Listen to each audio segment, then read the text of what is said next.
Hello guys and welcome to another video of Leo Career. आज हम लोग discuss करेंगे about Ayushman Bharat migrant workers to get insurance. So without any further delay let's get started.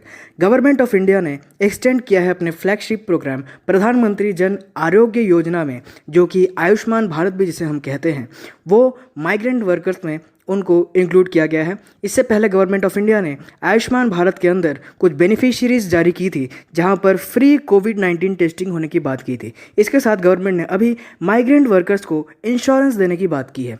तो इससे जुड़ी कुछ important highlights मैं आपको बता दूं। The decision has been taken to help the migrant workers that have lost their jobs and livelihood due to lockdown. ये majorly उन माइग्रेंट वर्कर्स को जॉब देने में और सिक्योरिटी देने में काम करेगा जिन्होंने अपनी रोजी रोटी और अपना जीवन लॉकडाउन के कारण गंवाया है। इसके साथ ही the national health authority that is implementing the scheme will issue E cards to the eligible migrant identified under scheme. जिनके पास ई कार्ड्स इशू होंगे वो एलिजिबल माइग्रेंट्स होंगे, उनकी पहचान की जाएगी उससे और वो इस स्कीम के तहत एप्लीकेबल होंगे। अब आयुष्मान भारत को माइग्रेंट्स के लिए क्यों लाया गया? गवर्नमेंट ऑफ इंडिया ने सिलेक्ट किया आयुष्मान भारत को प्राइमरली माइग्रेंट वर्कर्स को सेवरल रीजंस के लिए, जिसमें से सबसे main reason is the workers returning belong to rural India. चूँकि रूरल इंडिया के ज़्यादातर वर्कर्स हैं ऐसे जगह से हैं जहाँ पर शहरीकरण नहीं है, गांव है ज़्यादातर, इसलिए एटलीस्ट जो 80% के बेनिफिशियरीज हैं आयुष्मान भारत के, मतलब जिन्होंने अब तक लाभ लिया है, वो भी रूरल इंडिया के हैं। तो इसलिए गवर्नमेंट ने माइग्रेंट्स को उसके अंदर इंक्लूड किया है। साथ में अगर आपको आयुष्मान भारत के बारे में नहीं पता तो मैं आपको बता देता हूँ कि आयुष्मान भारत जो है वो एक पेपरलेस और कैशलेस स्कीम है जो एम करता है कि ये आपको हेल्थ कवर 5 लाख तक देगा हर फैमिली में प्रत्येक साल। यानी कि अगर आपके फैमिली में कोई मेडिकल इमरजेंसी हो जाती है और आपका आयुष्मान स्कीम के अंदर कार्ड है तो आपको वहाँ पर इंश्योरेंस कवर मिलेगा। इसके साथ ही आपको यहाँ पर एक और बात समझनी ज़रूरी है कि लगभग 53 crore beneficiaries have been identified under the scheme, और इस स्कीम के तहत अभी तक सरकारी आंकड़ा यह कहता है कि 53 करोड़ की आबादी ने इसको अब तक यूज़ कर लिया है। बढ़ते हैं अगले टॉपिक की तरफ, दैट इज पर डॉप पर crop 4000 crore allocated.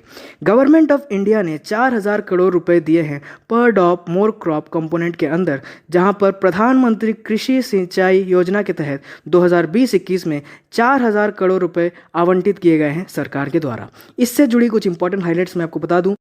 The government of India has allocated the funds to implement the per drop more crop component and the state governments are to identify the beneficiaries. इसके साथ ही गवर्नमेंट ऑफ इंडिया ने state governments को हाथों हाथ लेते हुए scheme के तहत उन लोगों की जांच करने के लिए कही है या उन्हें आइडेंटिफाई करने की पहचान करने के लिए कहा गया है जिनको इससे लाभ मिलना चाहिए। इसके साथ ही गवर्नमेंट ऑफ इंडिया ने इन्फॉर्म किया है माइक्रो इरिगेशन फंड कॉर्पस को, जहां पर नाबार्ड के साथ मिलकर 5000 करोड़ रुपए और स्पेशल इनोवेटिव प्रोजेक्ट्स के अंदर इन्वेस्ट करने की बात की गई है ताकि इरिगेशन फैसिलिटीज़ को हमारे देश के अंदर बढ़ाया जा सके। इसके साथ माइक्रो इरिगेशन फंड कॉर्पस जो है वो माइक्रो इरिगेशन फंड्स वो ज़्यादातर होते हैं resource mobilisation and expand micro irrigation. छोटे लेवल पर जो खेती बाड़ी का काम करते हैं उनकी खेती बाड़ी को बढ़ाने का काम, साथ में उनके पास अगर लेस रिसोर्सेज हैं तो उन्हें रिसोर्स मुहैया कराना, ये इस ऑर्गेनाइजेशन का मेन फंडा है। So far, the micro irrigation funds have been released to the states of Tamil Nadu and Andhra Pradesh. अभी तक जो स्टेट्स इसके बेनिफिशियरीज रहे हैं उनके नाम हैं तमिलनाडु और आंध्र प्रदेश, जहां पर 478.79 करोड़ रिलीज किए गए हैं तमिलनाडु को, वहीं 616.14 करोड़ रिलीज किए गए हैं आंध्र प्रदेश को। पर ड्रॉप मोर क्रॉप के अंदर प्रधानमंत्री कृषि सिंचाई योजना फोकस करता है कि पानी का जो उपयोग है, यानी जो रिसाव होता है पानी का खेतों के अंदर, वो प्रॉपर हो। साथ ही फर्टिलाइज़र की यूज़ को कम किया जा सके ताकि उपजाऊ रहे ज़मीन ज़्यादा, और लेबर के एक्सपेंसेस को, इनपुट कॉस्ट्स को भी कम किया जा सके ताकि किसान का अल्टीमेटली कॉस्ट घटे। इसके साथ ही ये इतना इम्पोर्टेंट इसलिए है क्योंकि ये खेतों की एफिशिएंसी को बढ़ाने का काम करेगा। फ्रेंड्स, आज के हमारे एमसीक्यूज हैं, which country has announce its 11th outbreak of Ebola virus disease, और आपके ऑप्शंस हैं A Democratic Republic of the Congo, B Nigeria, C Rwanda, D Uganda. अगर आप लोगों ने हमारा इंस्टाग्राम पेज अभी तक नहीं विजिट किया है तो आप ज़रूर जाके विजिट करिए, वहाँ पर आपको इसका आंसर मिल जाएगा।